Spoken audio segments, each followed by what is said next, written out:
Senajan Piyayi Jogja ning joget cara Tulungagung tetep luwes. Tepuk tangan untuk Mbah Waloyo elok tenan iki.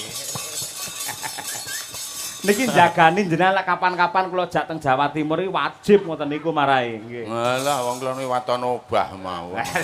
Nyatane obah bisa gawe bungah lho, Mbah. Nggih, matur nuwun. Bisa gawe bunga insyaallah dadi berkah tumrape Piyayi Kali Pancur. Amin, matur nuwun.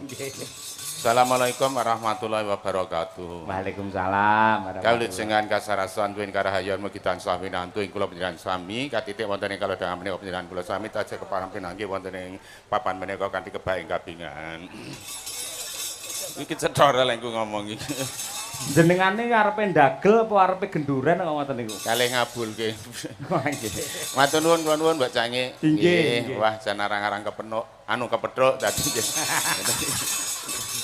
Piyayi sepuh niku napa lek ngendikan gampang klira-kleru ngoten to, Mbah? Mboten mung cok ngendika ngopo-opo ki cok kleru padha mawon. Contone kleru piye pamane? Lah kleru nganggo sandal kiwa ya dienggo tengen dienggo kiwa kira kleru ngoten lho. Lek pamane bar tanggapan kondur ngoten teng dalem sok kleru mboten? Wah, mboten kuwi tetep mboten. Anane ming kuwi kok. Kula mboten ming dhewe Mbak Cange. Nen? Kalih anak kula. Sinten? Ah niku loro niku anak kula kabeh. Oh, nggih. Oh, niki putrane jenengan. Nggih. Lah putra-putrine do ayu-ayu ngoten jenengan kok beda? Ya lengku ngijapi mbok wis meteng 3 sasi mbiyen. Ning ra nggih tetep anak kula. Oh, nggih. Lah nek meteng ra 9 sasi to. Nggih. Lah isih 6 sasi ora lumayan wis sampean yo anyar. Mengkari teruske berarti ngoten niku. Nggih, dilahirke 3 sasi yo ndras tok. Bersih desa wonten laladan Kali Pancur menggawe jenengan pripun Mbah Waloyo? Alhamdulillah pinaringan jawahne mugi-mugi jawahne jawah barokah. Amin. Ingkang kantu-antu Piyayi kathah sesuk panene saya melimpah kenunggu ragat bocah sekolah nganti tekan kuliah nganti tekan omah-omah. Amin. Ngoten. Upami napa niku wonten Jawah niku memper amargi mriki sampun kondang kaloka wonten sendang ingkang naminipun napa Pak? Sendang Wali nggih. Oh nggih. Mboten napa-napa Jawah niku Jawah barokah kula matur ngaten menika. Timbangane nggen kula niku tenan arang-arang udan, mau sing golek banyu sing jenenge nggen kula rak Gunung Kidul. Nggih. Niku nek ngangsu niku 4 kilo.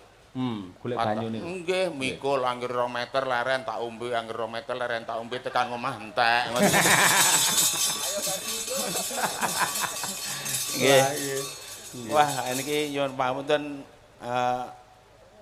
Piyayi sinden-sindene Waranggana ya jos-jos mengkono bukasi. Wah, matur sembah nuwun banget. Kula niku jane ngadepi ngeten iki ndredeg-ndredeg gemeter lho Mbak Cange kalih piyayi-piyayi ngeten iki. Piyayi pakar kabeh, ke anak kula niku isane gur ngenten iki to. Piye? Lah niku nek cobi jenengan, nek kula dekne siji ngoten pripun? Anak saged nderek jenengan kula. Kene sing rada kandel. Kene maju kene. Teh kaya amplope rada kandel jenengan niku. Tegese sik rada gedhe. Anu tatin kene ngadeg kene rahayu kene. Nggih. Nek ngadeg kene. Niku ingkang sepuh ingkang pundi putra kekalih niku? Nek sing tuwa niku sing mentelung etan tunggal nggih jadah niku. Wah mboten enten nom tuwa niki ming laire keri karo dhisik. Oh, ngaten. Lah iya kuwi. Nggih. Nggih, mike. Oh. Oh iya. Cek. Pripun, Pak? Wah, iya Kok ngene. dadi aku sing diundang dhisik maksudnya piye? Lho, engko nek tak undang keri kuwi ya ngresula dari anakku pilih kasih. Lah kok nek pilih kasih ya berarti loro-lorone diundang kabeh no. Niki anak kula niku anak angkat jane. Oh, putra Andanu. Nggih, ning ya karo anak angkat kula ya gemati. Ora senggo-senggone niku anak angkat. Pokoke turuwe tak openi, mboten kok tegese anggere kemule rada munggah no tak dhuke. Loh. Napa mboten kualek niku? Lho, kudune lek medhun diunggahke. lho, rak ngeten iki rak rada munggah. Mriki ketok tak dhuke. Angger rada kemudunen tak unggahke kok kene ketok gergeten kemule tak lempit ngoten. Tapi Mas ketok kabeh no, Pak. Ane rak ya aman nggih. Niki ngisuk kang dalu Mbak Limbo Mbak Cange. Nggih, Mbak Tati. Kepanggih malih kalih jenengan. Alhamdulillah. Mboten kepanggih nggih, sami sehat nggih. Sehat, seger waras nggih. Seger waras nek. Jenengan nggih malah saya lari, saya kondang awake saya gedhi, saya gedhi. Niki mboten gedhe gedene biasane niku cilik niki temut jenengan gede dhewe ya. Iya Pak ya. Ya mbuh. Lho karo bapake ora kompak iki piye? Lah ngene to. Sampeyan iki mangkate sak omah kok ya bareng tekan kene ora kompak. Lah nek sing sejak niki terus kula ya ora tau sampean jak mung pisan kepethuk ketok kok sampean. Niki anak kula ya loro. Kene gek ngadeg kene. Sisan wae. Pisan. Kok ndak ora uman wektu malah darani kepiye. Mik mundi? Kuwi. Heeh. Wis mindah kaya apa mareme bapake duwe putra putri kaya ngono ayu-ayu kabeh. Sik Pak, aku kudu Pinter-pinter salin sik kabeh. karo ini bedo iki. Aku mangkat karo bapak ning sik bayari iki soalé ya. Oh iya. Iya bener. Bapakmu ku ya melu aku kok kuwi. Oh iya melu ta Pak? Melu. Melu tunggalane. Pati uripku ki ning kono. Melu kene ta Pak? Ning sik sembodo anake. Lha napa? Lek anake kula job tanggal 10 ning Kali Pancur siap tenang kabeh lek bapake kula nyuwun DP-ne 40.000.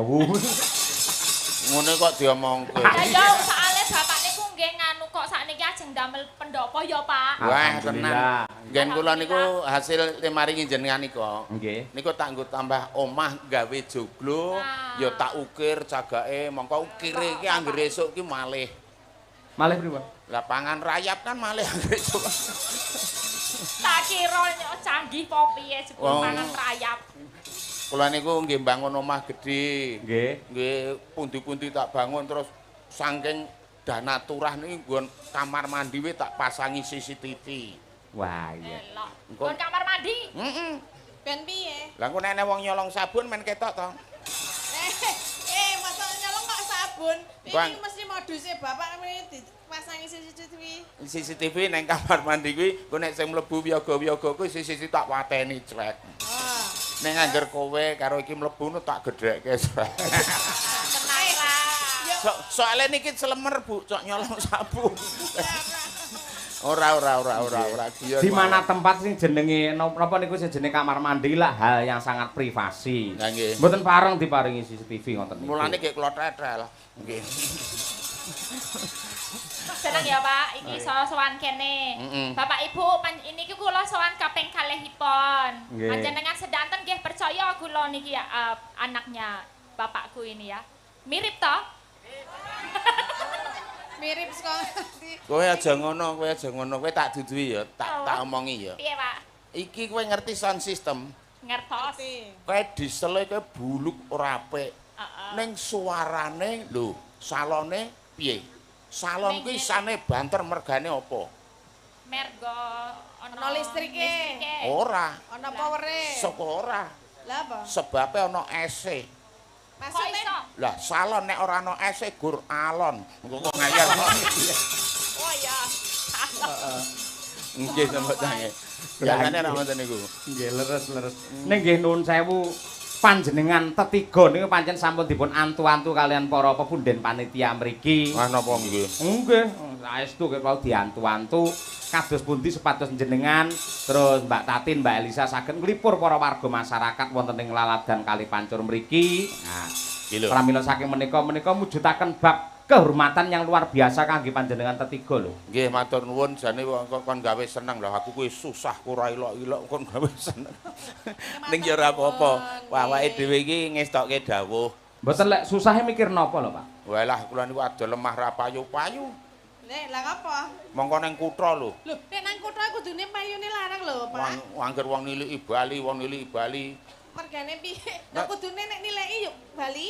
Mongko ya apik lemah ning pinggir dalan dawane 2000 meter. Dawane 2000 meter. Ambane sing dadi masalah. Ambone piye? 5 cm dadi ora Lemah cara ngendi iso kaya ngono kuwi? Amin turahan got. Nggih. Ngawur kaya ngono kok antuk. Turahan got lho. Ya ora payu. Mulane ku dalan tikus sih. Lah sapa rek ning dalan tikus nek ora tikus arep metu ngendi? Ya, maksudnya ibarate ngono lho, Pak. Iya ngono wae kok ndadak nyenteri bapakne. Pak ndedonga, Pak, kangge Iya. masyarakat ing Kali Pancur. Nggih, lha Nggih, menika mugi sedaya tansah pinaringan sehat, nggih. Mugi tansah rezekine lancar, nggih. Rezeki ingkang berkah barokah nggih, Pak Bu. Mugi Amin. tansah ayem tentrem guyub rukun sedayanipun, Amin. nggih. Besok nggih wayangan meneh ya, Pak Amin. ya. Nggih, pokoke nderek ndedonga mugi-mugi warga ing mriki tansah guyub rukun, bandol ngrompol, jumbuh ingkang ginayuh, sembada ingkang den sedaya rayu kang kestu, basuki kang kesti, gagah kang cinangkah, kecandak ingkang pun uyak. Amin. Mbak Elisa pripun dongane? Padha bapak karo Mbak Yuku. Wis ngono wae malah apik. Biasane sing ngidumke aku dadi Elisa. Nyobet pisan-pisan kok diwali. Iki anu ngaturke panglipur ya, Pak. Oke. Siji pokok siji engko ndak utang oke. Oh iya. Iki mau wonten pamundutan saking gunung nggih Pak Yoyo. Wonten. Nggih. Lan ugi menika saking pepunden panitia ugi ngersakaken mumpung jenengan bertiga rawuh fragmen ketoprakan Suminten Edan. Lho niku. Pundi sing mang dhisike arepe Caping Gunung dhisik napa Suminten Edan dhisik? Caping Gunung Rumien. Anu mawon caping edan. Caping gunung ki mawon. Kok campur joan. Lho engko ndak perkara ketoprakan ki engko keri. Dari kok dhisik yo. Saiki Caping Gunung. Lek ngoten berarti Caping Gunung ingkang mbawani putra kekalih mangke sing jengleng jenengan. Beser, anu beres. Beres. Nggih. Wiwit saking Mbak Tatin handayani coba. Ayo. Coba. Nggih. Saben bengi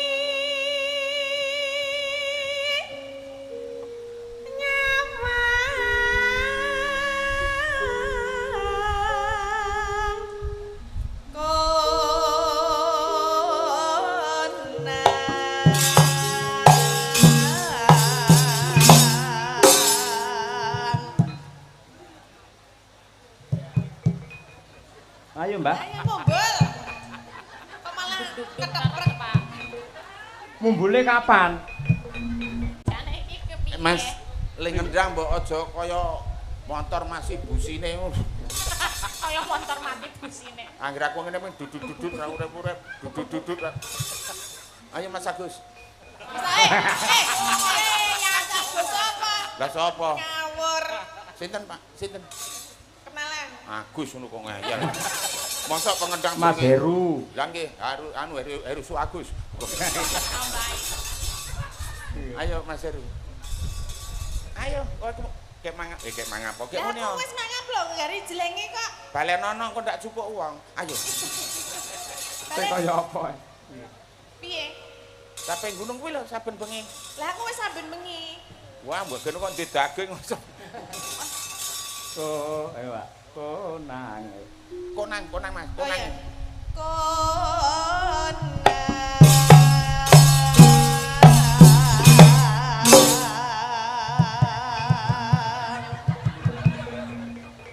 Nyuwun tulung Mas sampun dolanan wong tuwa.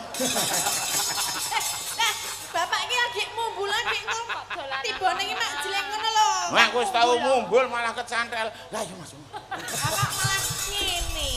Kok neneng sing nyawar tak naik 15. Wah. Molah.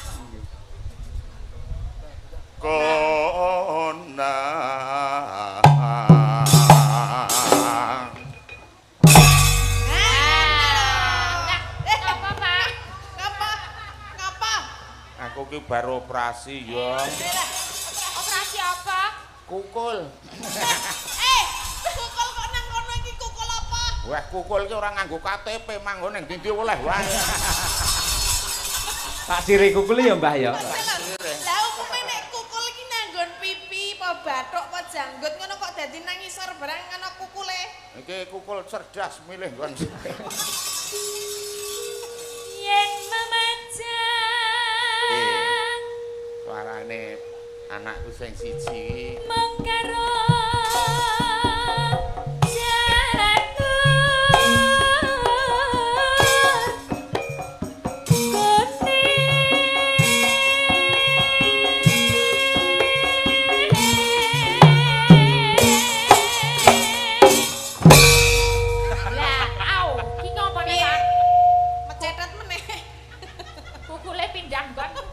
Oh, ya tak nggo nyongkrok kukule pindah. Wah, Kukul kok pindah-pindah iki. Diomongi ora nganggo surat pindah ora apa. Kok gek-gek kukul kabeh, Pak. coba Bang. Nek ngomong kok ngawer, anu ngawur. Lah piye? Lah kene, coba. Coba Pak, coba Pak. Sik piye iki mau piye? Piye, Mbah? Kembang wae. Ya omong kaya bapak iki lho. Piye? Kembang lewat. Ayo. Rasa nggo efek ngomong. Iya. Ya apa cepet. Terus Pak. Aku ki meng nyontoni Lah malah. aku ra iso. Coba Mbak kaya ngono iso ora? Ayo Kaya kowe. Bapak ngene lho. Piye? Piye? Kaya Baleni, Bapak. Pak. Kembang lewat. Ayo. Ayo Tin, kowe anak wedok kudu iso. Ayo. Sik, aku ra iso le. Kowe lambene ngisor ki lebokke slep. Lambe ngisor ndi maksude? Aja saru to. Lho, iki lambe ki ra ngisor dhuwur. Persepsine kene ndor, kene Oh, iki ngisor ra ya, Pak. ngisor. Oh, kene leboke. Lah sing jeneng lambe ra iki, mosok iki. Ya kembang lewat. Lah ibu-ibu do guyu lho. Iki kok ana Kok iso teknologine piye? Pak Yoyo pengen nyobi, Pak. Kowe tak cokot tiket mau malah ra iso-iso ya. Ayo, malah siso ya aku. Wah, malah dodolanan lambeku. Loh, nyatane nadyan ngoten niku dadi rezeki jenengan. Wah, aku Dadi napa niku sedekah jenengan nyenengne piyai mriki ya. Wah, aku ki muni kembang lebae, ngono ki iso gawe teras iso Iya, iya, teras. Wing mergo kembang lebae. lambene kok iso berkibar ngono to. Kok berkibar pada Gak iso gendera. ngono lho. Anu, sesuk nek upacara, Piye, Pak? ngiliyo lambeku. Oh, iya. Nggo apa? Digerek. Lah jare iso berkibar. Ya ayo. Ya Tin, ada Tin. Wengah. Bel.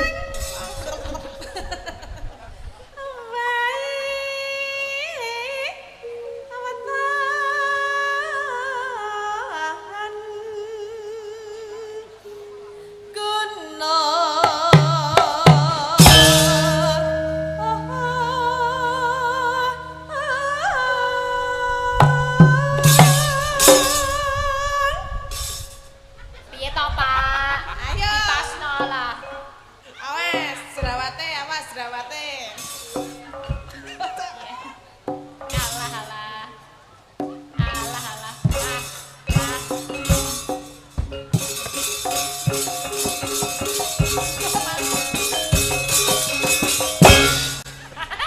Kok iso kompak ngono lagi ketemu iki karo yoga-yoga kok kompak jenengan? Aku ki jan gumen, anu gumun. Ono yoga cerdas-cerdas tenan. Iya. Mas Angkara padane. Saya jenenge Mas Heru, Mas Kris, Mas Dedi, Mas Ya. Waduh, Alah koyo Kemeruh. Kemeruh, Pak. Kayak apa-apa. Mas Kris barang iki sing. lek Mas Herune bener Mas Kris Dedi ora eneng si jenenge kuwi. Dedi, Oh, ya Kris. Teguh Wiyono. Adirin, Parman, Wagiman, Giyo. Iya barang iki lho, Bos. Iya no. Jeneng sepirang-pirang kok ora neng sing cocok. Lah sampean ngawur kok, Mbah? Aku ki ngawure cok bener kok. Mayo. Bagian iki, Pak. Bacot iki, Pak. Sapitan. Hei, Pacitan. Piye to, Pak? pacitan kok sap Pacitan, Pak. Landiane aku ora iso kok kon bawa. Wong ning ndi iki ning kon caping gunung bawane iki pacitan ora kok sapiteng. Ora wurung ya ora ana. Ora wurung ya ora ana. Gak yo. Oh lah yo, pacitan. Ya jane gandeng jane kuwi jane. Suwi-suwi ya tekan kono ya. Pacitan lah panganan cara mbiyen kae to. Nggih. Akhire ya entek-entekane lek wareken ya sapi teng kuwi Ya bener ya. nek kok sapi teg gak wis sapi teg. Pacitan. Oh.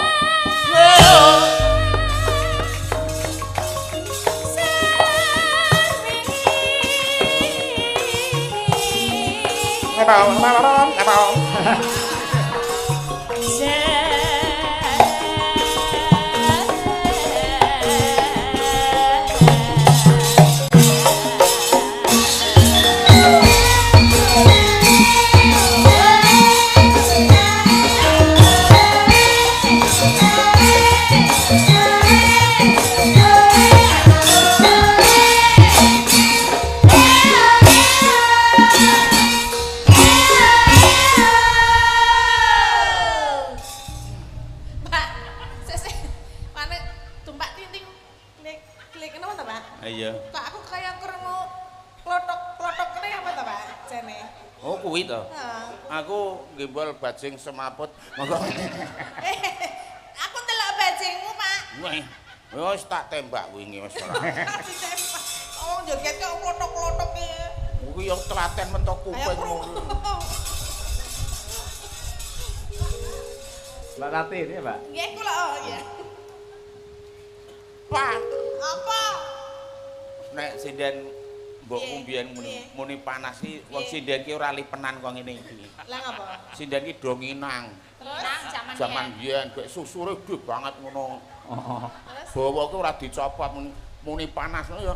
Panas. Angger rampung bawane gek idu. Ngono. Gilani. Mula mbiyen ki ora ning pemerkosaan. Lah mergane. Lah sapa sing arep memperkosa wong susuran ora aneh wis. Agene wong lanang nyedakno susu ngoko ngakangu ngoko. Mboten niku sindan sing sepuh-sepuh to. Sing nom riyen lak mboten to. Mboten nek sampeyan ngoko ngakangu. Aku wong ego aha. Mbokku ki ngongkon aku ling ngundang aku kok. Piye? Kalau ya ora kemut susur. Nah. Aku kok. Kok aku. Gak aku. Apa kuwi karepe? Kok nasul wegah mbok. Oh asem ki.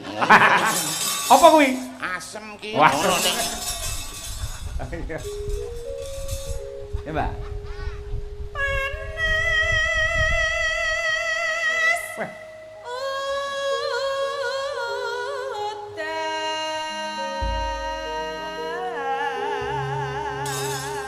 Oh, niki kajenge parian menyambut gawe. Ayo. Dicucukne le mangan ayam panggang mau. Ayo. Nggih. Karo gule. Ayo. Iki aku nang endi kok nutupi nggih. kamerane. Pimpin saking Mbak Sundari, Mbak Sundari. Oh, silakan. Iya, Sundari. Syukur yen ndongake piyayi kali pancur. Ayo. Mangan kencur. Mangan kencur. Kencur. Karo bayam. Wah, lelek-lelekan. Mugi warga kali pancur tansah ayem tentrem. Amin. Selanjutnya Mbak Tri Hastuti. Ayo, kudu cerdas sinden saiki. Ayo. Kukur. Wah, nek kuwi nyemoni. Mula arep nyindeni adusa to, Tik. Ayo. Sampun no. Sampun. Kula senengane kukur-kukur trae. Iya. Terus karo ngemut driji. Aman Bu, mboten napa-napa aman. Mugi-mugi sedaya warga kali pancur. Hetanisa kathah rejeki. Allahumma amin. Kula percaya yen penonton piyayi mriki piyayi budaya, le ngamini ngangge nada, ngangge tembang nggih Bu nggih. Allahumma amin. Yo jiro lu. Allahumma amin. Oh, piye Mbak? Piyayi kene piye Mbak? Nggih, ngoten niku. Lempen apa piye lho Mbak? Sae. Bu Kesi, yo selanjutnya. Monggo Bu Kesi. Nggih. Mangan cucur. Mangan jujur. Cacahe 5. Mugi-mugi warga masyarakat kali pancur. Uripipun bagya mulya. Yo. Allahumma. Oh, kaya ngono kok. Selanjutnya Mbak Dian. Ayo. Liyane do mikir. Nah, Kentek encur kowe engko mesti. wis Ayo. nggo kono. Ayo padha. Nek sing keri dhewe ki Kowe sing mesti arep metune sik melatur. akeh. Mikir ki sik lodang. Pripun? Kok iso? Le ngarang ki rada longgar ngono gak ayo. Iya. Mancur Encur. Dilapi, ayo. ana ing kono. Terus Mugi warga desa kali pancur sembodo kang jinangka. Allahumma Amin. Kowe yo nyepake ngono nek didhawuhi cek ngono. ayo. Ya. Monggo. Kita tuku jamur Guri sing di duit guri kitok liyane ora iki. ning Surabaya. Duh. Masyarakat Kali Pancur sehat sedaya. Allahumma amin. Ngapunten Mbah, obate keri niki. Mboten napa-napa. Monggo ingkang panjenengan Nduk Cahayu. Gudi. Beda iki. Wedi. Liane ora-ora kok idi iki apa iki? Coba. Wedi jebul kukul. Ayo. Ngene Mbah Walu ya. Enak Pindah. kukul kok pindah-pindah. Ayo. Ayo Nduk. Wedi. Gudi terus ditekem. Dua. Apa kuwi? Ibu-ibu Ibu langsung doa. Sik to, aja ngeres to iki mbok menawa luweh ngeres meneh. Ayo. Dungane apik ngono kok malah luwih ngeres ora. Nggih. Yo. Sedaya penonton teng mriki mugi tansah ayem tentrem. Allahumma amin. Kowe arep niki ajendikan parian mboten? Mungkin wis nyiapke mendine. Wis nyiapke, yo kowe nyiapke urung. Sapa aku to? Lah iya no. Ayo. Ya. Kok keri dhewe akiu. Iki. Ana sumur. Wis dienggo ra sida aku ndak iki jare ngarep kowe. Apa itu ya? Ya golek liyane wong ya kreatif kok ya. Akeh kok sing ora akeh. Ya. Cacahe 5. Oh. Mugi warga Kali Pancur tansah panjang yuswa. Amin. Allahumma Amin. Ya kowe. Mbak Lisa, ayo. Apa ya? Ayo, gantian ur kene, ayo. Tuku es campur. Waduh wis dienggo meneh. Lah dadi aku bingung iki. Ya boleh oleh Pak Karpura mel-mel. Ayo. Tak go adus. Wah. Es campur gatus. Ora nek Es campur Banyu kok nek iso. KTP. Dinggo bebas. Iya iya iya. Warga Kali Pancur piyayinipun gerap piyak semana alus-alus. Amin. Allahumma amin. Ya aku kari Ayo, Mbak, dhewe. sing apik dhewe, Mbak. Ya saenenge wong gur kari dhewe kok. Penting metu, Pak. Kang syukur Apa? nyunggi asbes. Mugi-mugi warga Kali Pancur ya sing pegawe ya sing petani ya sing bakul ya sing karyawan ya sing buruh ya sing apa wae kabeh sukses. Allahumma amin. Ayo. Akeh men to Mbah jenengan. Lah engko nek sithik ra arga. Monggo. Lah iya betul. Panas udan panas lengaleng sampai gunung Jatim?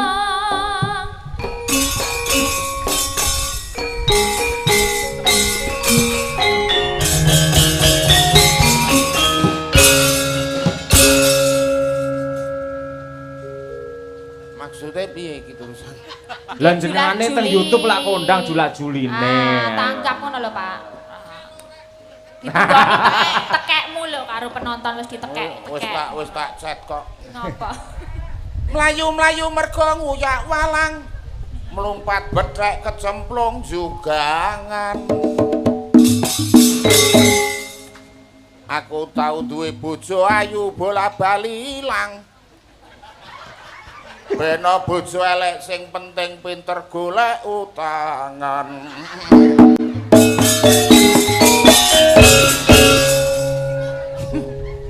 Nano-nano. Ayo. Ngono kuwi lek ming guyonane. Ora ngono. Mangan apem karo cadak ketimbang mendem ayo ngibadah.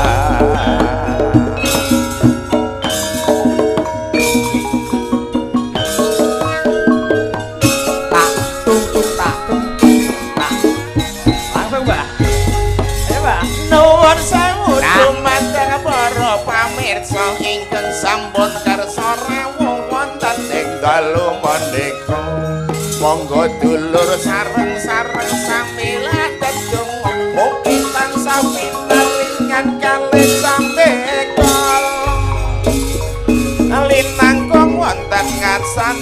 nuwun ibu ingkang taksih kersa rawuh monggo dalu-dalu ayo kabeh karo mesembuyu gotong royong supaya desane cepet aman nuwun sewu niki Pak Lurah lengarake rakyat mesti lurus dan terarah karo masyarakat gede cilik ramah tamah contone lurah kene desane Gemaripan Amin.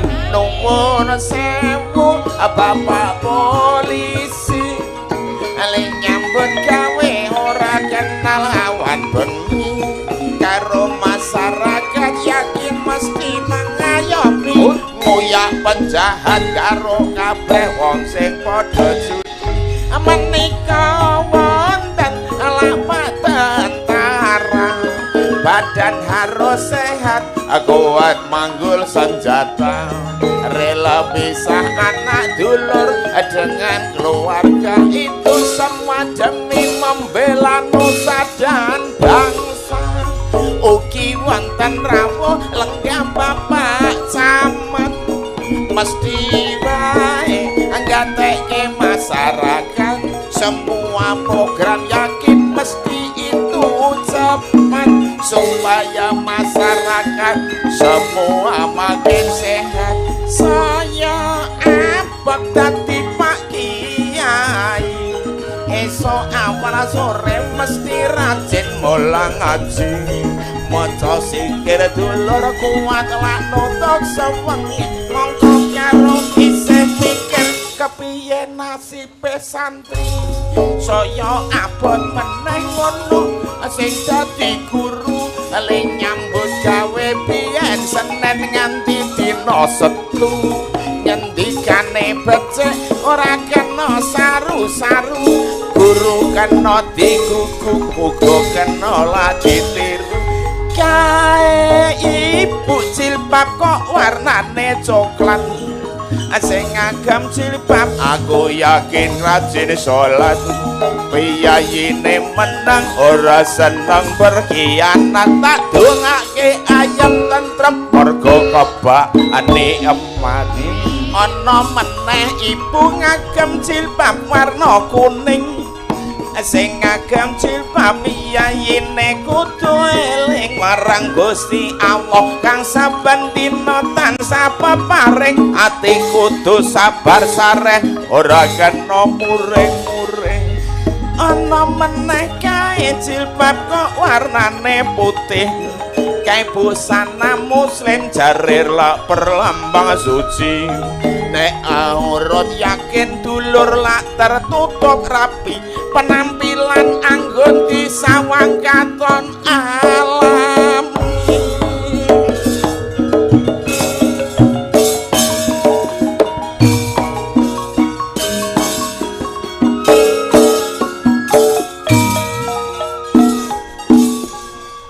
ngenten niku Iki mau rada komplit tapi rong pati komplit. Kok iso, Mbak? Lah mau sing utama ini yang nanggap tuh selain ini RT ya, Pak?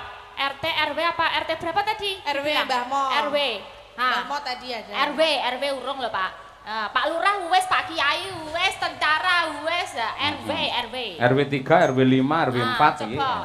ngebat meneh ngono lah sing dadi RW kudu iso nentrem kerak wargane sebab RW iku pinangka contone mongko RW mung sethithik jare bayarane Andrane ini sethithik RW RT itu ujung tombak pemerintahan yang selalu berhadapan dengan warga aneng wong negor kayu ra nembung RT aneng wong DMN RT DMN ini apa? di mana RT Oh, RW. Apa neh ya sing durung ngono kok sing durung. Mau ibu-ibu jilbab ana sing durung. Karang Taruna. Oh, Karang Taruna, Pak. Karang Taruna. Semangat kompak kok kene. Oh, lah nek sak geleme dhewe niki ya empuk ndrasku. Abot meneh sing dadi Karang Taruna itu terjadi pemudi lan pemuda. Benar. Setiap saat itu harus siaga. Ini desa harus dijaga. Warang taruna. Sing ditanggap saiki iki sakmene iki ana piyaga, piyaga. Kaya wis piyaga mboten Ya ora apa-apa kok. Yoga dalang sinden iki kudu ngerti. Abot meneh sing dadi wiyaga kudu dhisik anggone teka sopan santun kudune dijaga nyelingi sing digelar iki budaya Jawa. Wah iya. Sinden. Nun sewu lho Bu Gasi. Aku sing paling tak medeni iki Mas. Lah ngopo? Nggih mboten napa-napa lha nek ngundika anu sarana to ngaling-aling Bu Gasi. Ngaling-alingi Bu Gasi. Ora wong Bu Kesi nang kono lho. Oh ya ora apa-apa nggih. Abot meneh sing dadi sinden ora sah wedi arep budal ijen karo kanca ora perlu padha iren supaya ora nimbulke ati sentimen. Dalang. Ajeng sing apik no sing elek. Sing apik. Sing apik ya ragat. Lah wis diragati panitia ngono sing protes ora. Abot meneh ngono sing dadi dalang kancane nggon pedang piambe lenggah nang nggon padang. Ning ngarepe mingkelir karo wayang iki terangane dadi dalang kondang. Dagelan. Dagelan. Abot meneh iki lak dagelane kudu penak runtuh dirungokke nganti kesel iki dalan jagunge. Mongko iki wis entek bayaran. Oh, sampean ki cok bayar dhisik dadi aku mlaku ki kleang-kleang. Lah tertib wong panitiane tertib kula ya tertib. Nggih, matur nuwun. Iki nek joli-joli parikan kene sewengi ra entek-entek ndak malah selera. Ditutup. Nggih, niki mau dibacotke. Nadyan. Nadyan wadon sarata Sara suling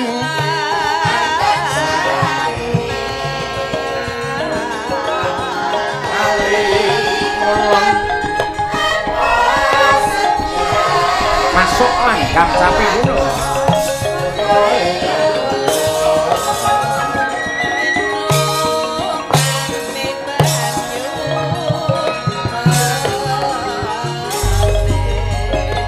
Tak bisa ya.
Sinden Madangkara. Wah, ono ngene parang ya.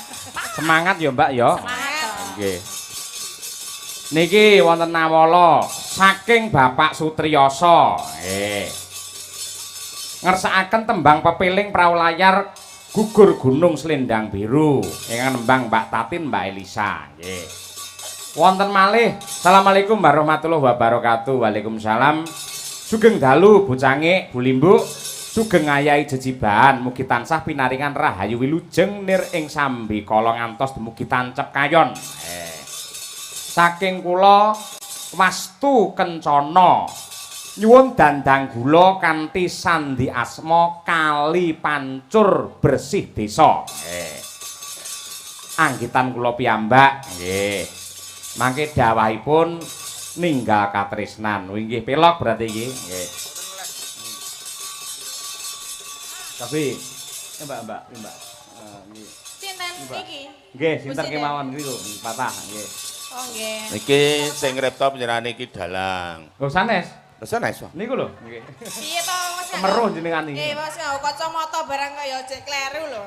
Ketok ora tepak. Ketok ora. Tulisane munggah medun. Loh, Jane kok ya ngapa dadak kacamata barang. Iki kacamata pembesar. Lah nek pembesar kedune malah cetha to. Lah iya iki gluk es dadi es batu nempel kursi. Lah dene kacamata pembesar nyawang apa-apa dadi gedhe no, Mbak? Lah nggih wong iki mbiyen dinggo aku turu karo bojoku pisanan nganggo iki bojoku kelakepan aku mlayu kaya diuntal boyo kaya. Nggih. Dinggo bojoku ning pasar ya nggae rugi. Oke, rugi piye? Lah kacamata iki to. Teri siji iki dinyang 20.000 darani bandeng. Mergo gedhe. Jenengan ra tau ngagi kaca tinggal niku teng kamar mandi mboten nate? Empun. Piye, Pun? Ora apa? Wah aku ngau kamar mandi ngau kacamata ndungkul aku bengok kok. Lah apa ora apa? Waduh lha kok iki ember karo ciduk padha gedene iki aku. Uduk mesti ayo. Uduk ta. Mesti uduk ciduk. Iki ya nek wit kambil iki. Endi ta wong Iki. cagak? agak, Pak. Oh, cagak teratak. Sensane lho. Iki tak nggo nonton Tatin iso mar. Aja nonton aku. Apa? Lah wira nganggil lu pembesar wis gedhe kok ya. Ya. Brose iki kaya eblek. Kudu banget. Ah iki kaya gapura kotane. Nggih, mangke. Monggo menika kinarya paninya wacanen. Ya. Lah niki sinten Pak Dalang Ini ingkang sambil menyelam minum air, Mbak. Pripun? Eman-eman Sinden Madangkara kalau nggak ditampilkan di Kali Pancur juga eman. Satu Nggih. atau dua bisa nyawiji, Pak. Boleh. Boleh. Mbak Winong Ya, kuwi kan bacute dikenal. lah ninggal Oh katresnan. iya, Nggih, biasanya ini nggih. Mbak Winong ninggal katresnannya. Bareng-bareng sini aja bareng. Renang, ayo. Ayo, Nduk, ayo, Nduk. Bacute kuwi. Ayo, Nduk. Karo Mbah Waluyo ben rada istirahat mergo bar iki arep dadi Den Mas Broto. Kene. Ayo, Nduk, tak tulungi. Ayo kene aku. Lah gaya nenek karo Sinden Ayuwe lega gile arep nulungi lho. Kene. Nah, wong kok ya curigane pol. Lah meng nulungi Pakai wong. minggu sajanya. Heeh. Ya. Nggih. Meduna, Nduk, aja ning dhuwur. Oh iya. Dandang gula pelok 6. Wah, tak tenan to. Bacutke terus Enggak, ninggal OTW katresnan. lo sabar. Nggih. Beda ayo, pupure we karo anakku beda. Piye Pripun? bedane? Lah iki lek pupuran ket mau isih wutuh kowe iki pupuran lagi 5 menit angger nggo kedep dor rontok. Ayo betok. Betok yo. Lek Iya. tukoke FIFA Bragor. Nggih. Nano. Ayo, Nang.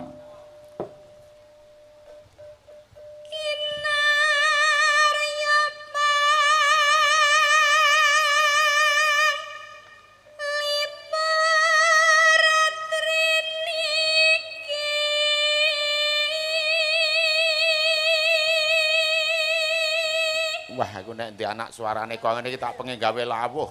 Lah ngopo? Nah, terus Ur tak kon liwet tok tak kon bawa ning andringku wis. Lah piye yo wis kaya ana lawe apa? Wis kaya lawuh gombal, anu lawuh empal wis. malah gombal.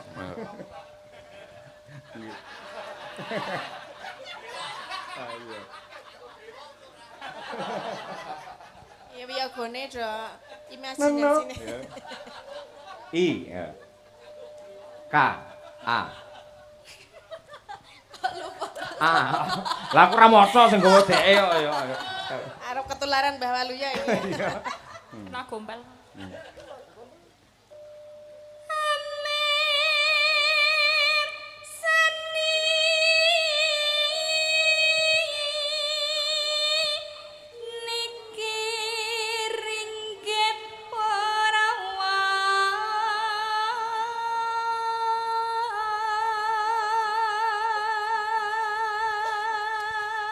Halo.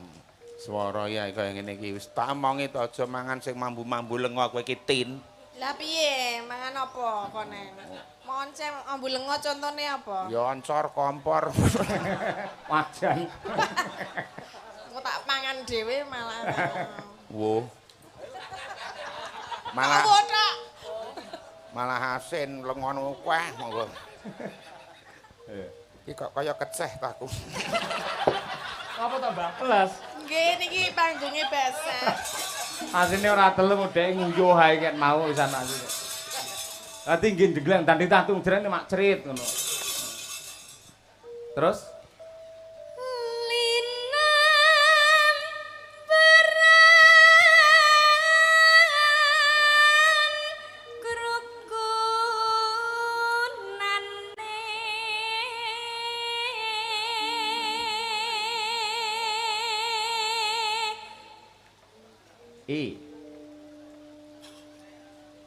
Kok guyune napa? Apa sing sampe Salah, salah. Kur ngawur. Panjenengan niku nek mboten semerpen. kali bar LI to. Kali kan bar LI to. Iya bener lho. Wolu sukune. Iki niki ijone iki KA yuk li. Nah. Bar li langsung Line melu ngajeng. Iya nggen line aja banter-banter to Wis kowe. melu sing ngarep mau lho. Oh. pendong ngono lho maksud. Oh, alah ya ya. Li. Pan. Aja banter-banter malah wong telu lali. Ayo. Lah Elisa malah tambah jeng-jeng barang kok ya. Line pun melu ngajeng. Lah, kuwi lho. Wis, yen ngajengan wau. Yen ten saiki sing bajute. Ayo, Pan Mbah. napa-apa. Mbak Palo ya ngajengan ya. Kowe rasah melu nerangke malah kleru. Ya oke Bapak, siap Bapak. Oke. Wong Jawa tekon nembang gugur gunung kancane do anu ya beda dhewe kok. Piye? Kudune wong do kolobes kontul baris nek Elisa gandeng duwang Jawa ya kolobes dara baris. Kok beda? Kok dadi ayo, wong. doro? Dhek golek selamat tak kuwi, Mbah. Iya. Pancen kudu bersatu.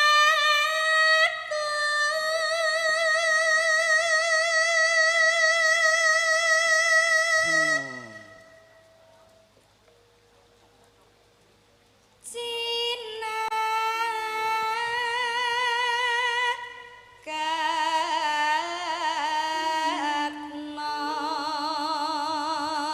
ing kaesti. Kok beda ya, Mbak? Kali panci. Kali pancor lho iki salah lho, Kak. Mau bener kali. Cene dhewe paling, cene dhewe. Sendiri-sendiri. Oh, cene dhewe. Cure dhewe cure. Oh, cure dhewe. Oh. Pajan ki ngeri ana li ana cur jan. Mak gandeng licur tak kotak lho mengko. Mboten, Pak. Do pebire-bire koloso. Apa kuwi? Apa kuwi? Nyerempet bahaya. Bahasa. Iya. Uripe bejo mulya Neno. rasa kesangipun Neno. bersatu luhuring bangsa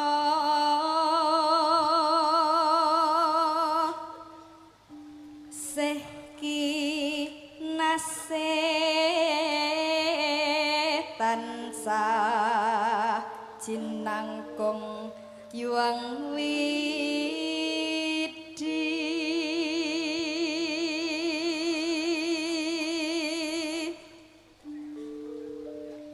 Desa Tantram Raja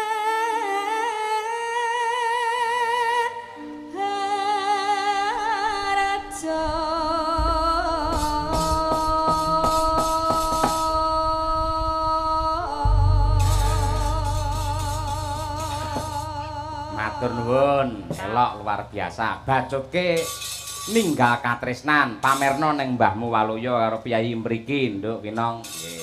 Ya, do pamerno, tak delok pameramu kene. Dipersani ngae kacamata teman. Lah nggih. Jare kon leren karo mirsani. Bar niki prahmen jenengan nggih. Waduh. Monggo rong ramban sepisan dangdut pindut jaranan. Oke, Winong Nawangse. Yo.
Luar biasa. Sak lajengipun pagelaran ketoprak Mataram. Dene ing radri menika badhe anggelar lelampahan nggih suminten edan. Ewadene suminten katindakaken dening Mbak Tatin Titot. Cempluk Marsiah katindakaken dening Mbak Elisa Orcarus Alaso. Mbah Waloyo dados dingklik dadi Mas Brotonipun. Pramila saking menika monggo sesarengan hamirsani glaring ketoprak Mataram. Matur nuwun.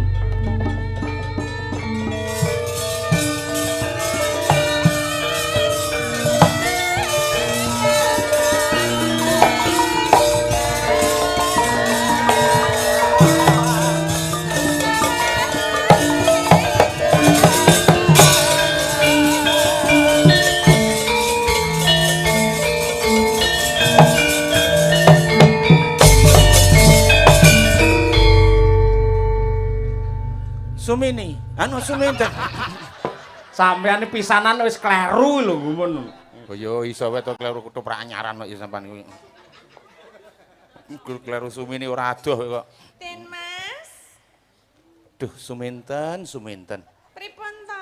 Wong kok ayune sejagat dinggon ijen nanging aku ora tresna kelawan sliramu wong. Sik lho wong aku urung sida omong apa-apa kok wis muni ra tresna lho. Lancang Subroto. Lancang. Aku wis ngerti ceritane wong ayu. Ya nek wis ngerti ceritane bubar wae wis rampung. Aja wong ayu, kene rada caket kene nanging aja banget-banget wong ayu ya. Panjenengan menika kula antu-antu saestu lho Den Mas. Kok caket mriki to Den Mas? Aja kaya ngono Suminten. Kok aja kaya ngono pripun to Den Mas? Wong tresna kuwi tukul saka ati. Sekedap to Den Mas. Panjenengan menika Lemu geret aja banter-banter wong ayu. Alon-alon ngene wae. Nah ngono wong ayu. Den Mas. Kula menika tresna saestu lho kalian panjenengan menika mbok jenengan ampun menolak to. Ya ngene Suminten ya. Aku ora jeneng nolak katresnanmu babar pisan ora. Nanging kawruhana yen toh aku ku wis duwe pacangan sing kudu dadi garwaku. Kula menika mengki pokoke nek kalih jenengan luwih apik tinimbang pacangane jenengan iku lho. Abot Mas. rasane nyatiku nek le ayu ki ya ayu. Nanging kepiye meneh aku wis duwe pacangan sing kudu dadi garwaku. Suminten, kowe sabar ya Suminten. Akeh priya liya sing bakal dadi sisiamu, ya. Ning kula menika tresnanipun namung kalian panjenengan lho. Ati kula menika isinipun namung panjenengan Den Mas. Aja ngeyel Suminten. Eman-eman ayumu. Kula menika tresna kalian panjenengan. Saestu anane namung tresna, tresna kalian tresna. Sambluan pas kukule lho. Endi tak kukule? Aja ndemok kene wong ayu. Lah pripun ta? Ora kepiye-kepiye. Den Mas, panjenengan menika ibarat panganan. Ibarat panganan menika kula menika sampun cumawis ngenten lho. Panjenengan ajeng garing ngemplok. Wah, ngene wong ayu. Ayo. Arep mene piye? Aja kaya ngono wong ayu. Kok ket mameng oja. Yen ayumu ki ayu. Terus Tenan lah, yang keparang tak condro. Tenan irungmu wae miji timun. Kuwi biasane untu lho. Oh, Inung kok miji timun lho. ya mripatmu blarak sempal. Mripatmu. Mripat menika mbelalak. Oh iya wong ayu ya wong aku ki pancen urung tau sing jenenge apa ya? Apa? Ngrimok atine wanita dadi yen kurang sing gedhe pangapuramu ya wong ayu. Den Mas, Piye? jenenge wong wedok tresna kok ditampik iki mboten wedi dosa napa? Aku ora nampik, nanging aku wis duwe pacangan Ya padha liya. karo kowe jenenge nampik. Ya aja banter-banter wong iki cedhak kok malah banter-banter. Lah salah ngopo lho ora gelem iki? Wong ya bodine wis kaya ngene. Ayu ya ayu. Cemplek. Cemplek.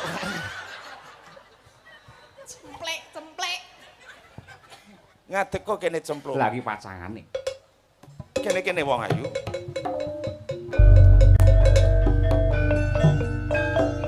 Kok kentongane tik. Ben kentong aku. Iki ketoprak cilikan. Lek dituthuk suwi-suwi gedhi. Coba sawangen. Iki pacangaku sing jenenge Cempluk Warsia. Kuwi ta jenenge cempluk. Padha-padha anak warik, anak warok. Terus nek umpamane dibandingke mau ya gedhi aku lho. Umpamane panjenengan menika ajeng sare, umpama kalih kula rasa dadak nganggo kasor tak kandhani. Tak omongi ya, Nduk. Aku ora mandang gedhe cilik lemu kuru, gedhe cilik iki sing kanggo ya men sethithik. Ngene ya wong ayu. Maksudnya napa tak kowe iki? Lho, kowe nek jupuk wedang ya ming tanganmu tok to. Mosok gelase tok rangkul. Ya to? Ane gedhe cilik kok sing nganggo meh sethithik. Lah ya kowe nek jupuk wedang rek ming sethithik sing kanggo tanganmu Kudu kuwi tok. mesti.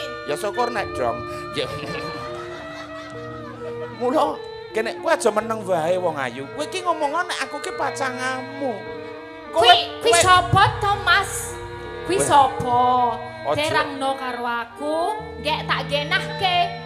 Apa ora ngerti nek awak dhewe wis bakal dadi bojo? Iya. Mongko omahmu ngerti ya. Aku wis ndandani omahe Cempluk Warsiah wis tak pasangi munyuk ngombe. Punya ngombe iki apa? Munyuk ki kerang ngombe mie wis tak pasangi keramik wong ayu. Bener. Toprake keramik barang. Terus umpama jenengan dadi bojoku rak ya ora masalah to. Ora. Ya gede-gede aku, cantik-cantik aku. Ora. Kuwi lho meng kaya biteng kaya ngono lho. Se. Kamu sopo kok ngerti-ngerti kue jejaketan karo calon garwaku tulung tepangno sopo jenenganmu dunungmu nang endi? Iki cempluk kok ngendi aja Menika tepang-tepang barang e. Cempluk saking Cilacap. Ngapunten nggih. Kowe Iki- cempluk. Cempluk. Masa kowe ora kenal karo aku? Sopo ih? Kowe ning nggon setak apa nggon sosial media ya ora ning ora tau ngerti aku. Biyen ku ora ngono HP. Lah yo. Aku ora tau ngerti sapa kowe sapa? Pengen ngerti. Aku calon bojone Den Mas Broto. Loh piye to? Aduh, kok piye to? Eh, Aku sik piye to Mas iki ya piye to jane aja dadi wong joroke. lanang. Iki kena ager-ager ngawur wae. Akhir-akhir sapa? Jarene arep Sik to, ralat sik. Instruksi sing jenenge Brata kuwi tegas, keras berwibawa. Lah nek ketanggur tenan puyo kon ora oleh ngomong. Aja kaya ngono yo. Piye? Ngene lho. Aku Ngapa? Mau kan wis iki sik plok. Iki calon bojoku. Plak pluk jempluk. Cem. Anu iki mau iki wis dadi iki mau iki arep memper apa Memer apa? Ayo. Apa arep Memer apa? Mau wis arep ngopo kowe? Mas arep ngopo? klambiku ngerti klambiku suwek-suwek. Mergo dipeksa karo iki lho. Masa wis arep mbok. Ngono.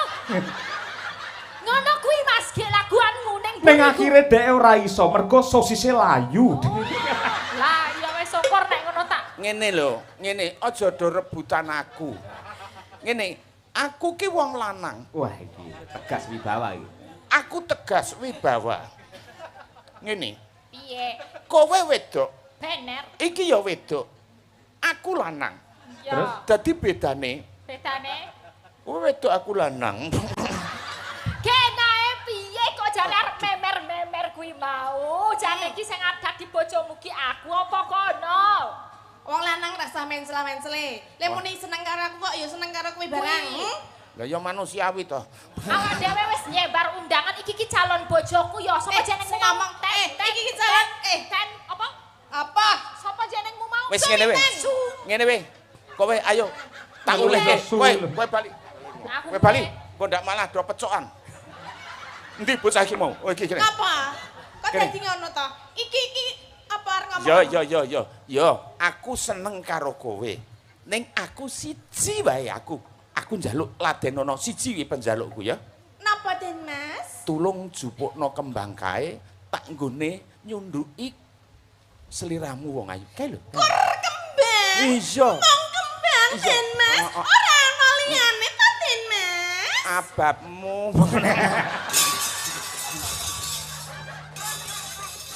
Ya sorry aku mah bar mangan pete kok ya. Oh, jare mangan sate wedhus. Iya aku mangan sate wedhus. Oh, wedhuse mangan pete. Oh, iya. Den Mas. Jupukno. Ono kuwi to. Gek jupukno kembang apa? Tak jupukke. Heeh. Saestu jenengan mangentosi mriki kula njupuk kembang sejilit wae ya. Iya wong ayu. Iki nek ora tak tinggal lunga, cempluk aja lara atimu. Aku tetep dadi bojomu cempluk ben kae dadi wong mbuh ora ngerti aku. Den Mas. Den Mas.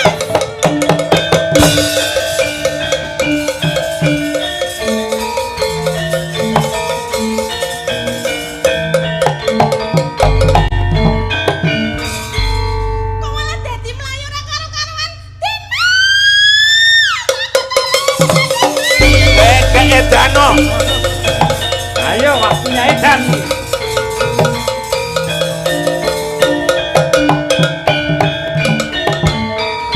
Simba. Tolong anakku. Walah minten anakku. Anakku minten Nah, ono ganti apa dakwaan anakku? Kowe dadi mbokne. Bapak, iki lho Pak, anakku iki lho Pak. Ono apa ten kok kowe mlayu-mlayu ke darang-darang Oh. kaya ngono kuwi karo tumbetes elohmu. Kenang apa, Nduk, kowe? Kenapa? Kok sik mbokne. Mbok yo koclok kuwi. Mbokne ra cetha blas. Omong apa aku ra dong. Suminten, kowe aja ngawer, anu aja ngawur. Tolong ya aku mau bar ketemu Den Mas Broto terus kok ora ana iki nang endi to, Pak? Den Mas Broto ki sapa, ha? Piye to Pak? Iki ki calon maune nak yo arep dadi bojone Suminten. Apa wis ketemu Wis karo kene Den Mas wae. Broto? Aku mau iki wis ketemu ning kok ilang. Wah, ana Pak omongno tenane piye nek jane ki Suminten ki ora bakal karo Broto ki terangno ngono lho Pak. Ngene lho, Den, Ora piye-piye. Suminten. Wingi iki jane ya wis arep dadi bojomu. Ning ana patih utusane Kanjeng Adipati iki sing nang nggone kewarokan kuwi mau isine Kewarokan. Hah? Neng kewarokan iki nang endi? Nang omah warok iki lho kewarokan. Kuwi critane tak kira ki arep ngenai pitukon jebulane awas gamelane ya tuk tuk tuk. Iki mau batalke. Tuk tuk tuk.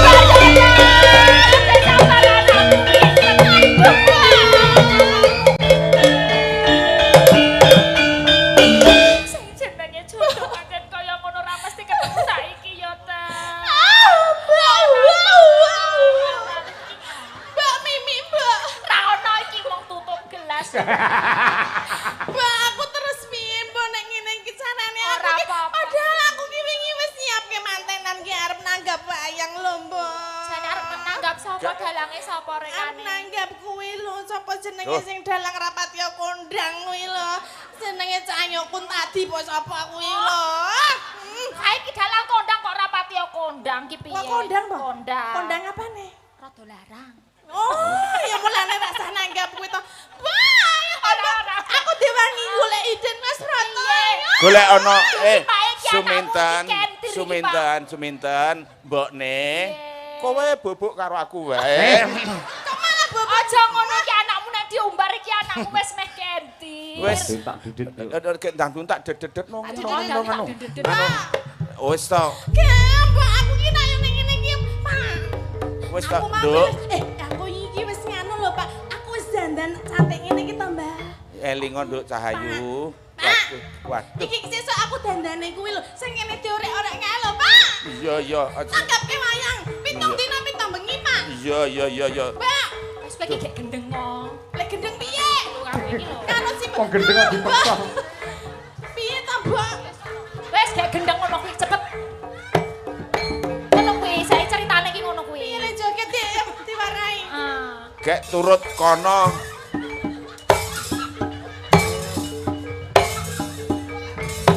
Anakku kaya gendeng tenan to anakku. Wis Suminten. Ayo kok gek nang penghulu ngono lho, Pak. Ayo ben iki ayo aku diterke to, Mbok nang Piye? penghulu ki ayo nikah karo Dimas. Broto. Arep golek sapa? Dimas Broto. Golek Dimas Broto. Yo ngene ning kono, Mbok. Ya ayo to, Mbok. Digoleki nang ndi Aduh, Dimas Broto ning ndi? golekan. Suminten, malah sing edan mbokne. Kowe sida edan ora? Ora diwakalke kuwi, Mbak. Belum. Piye to? Kowe iki edano, gek tak kancani. Oh, iya, Ayo iya. golek duit. Ya. Arep golek duit direwangi gendeng kuwi. Wis. Mbak, oh, Dimas Broto. Iki Dimas. Malah Dimas Broto. Waduh. Ngalah. Dimas Broto, kula padha Panjenengan napa Dimas Broto? Wis sak kecekele ora apa-apa. Gendeng ya, Pak. Panjenengan napa Dimas Broto? Broto palsu. Broto palsu, asline sinten? Dimas, jaluk Ah. duit. Asline Pak Trimo. Nek sedulur-sedulur mengko do nyawer iki tak tokke kene Suminten nggih. Setuju? Nah, Wes. lagune perahu layar Mas Dalang. Oh iya. Nggih. Perahu layar. Layar. Yuk. Yo, perahu layar. Ki nggo wadah duit. Hei. Do semingkir.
Gek. Iki wis mandek. Nek wis entuk akeh ge nggo tuku obat go rene, gek men mari. Mak, pokoke nek urung entuk Mas Broto aku urung ngerti.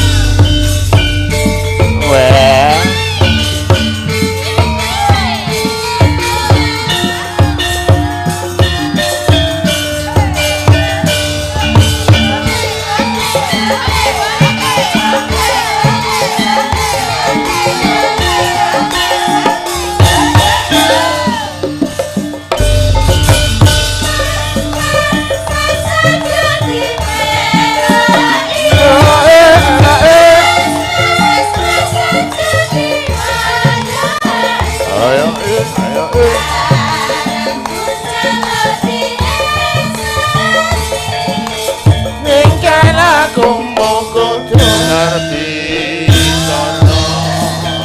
Aja ditinggal kapribaden katimuran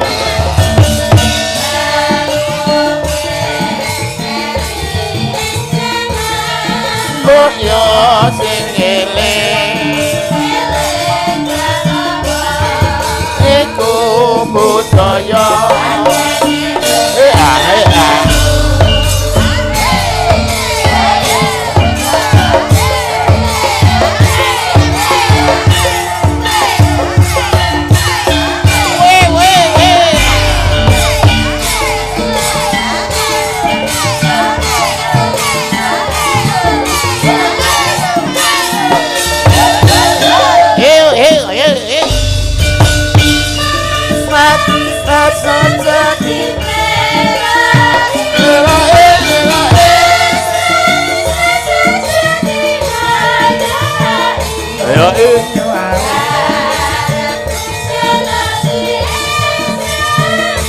terus piye aku ngerti ora ora ditinggal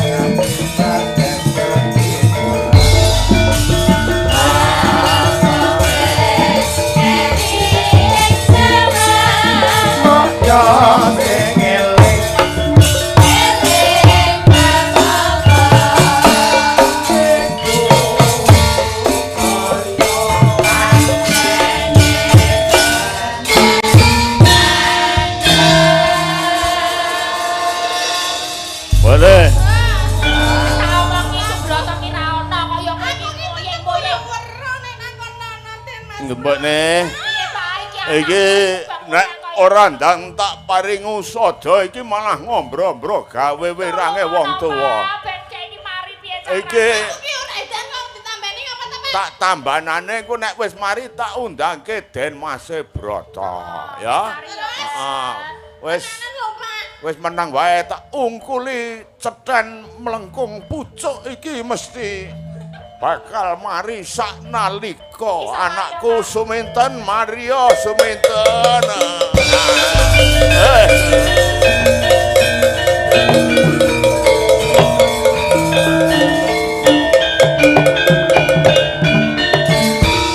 Wah, monggo Den Mas Broto.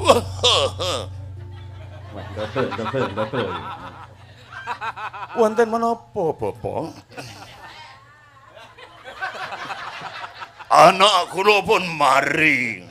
Ketok ayu jenengan kudu tanggung jawab. Jawab.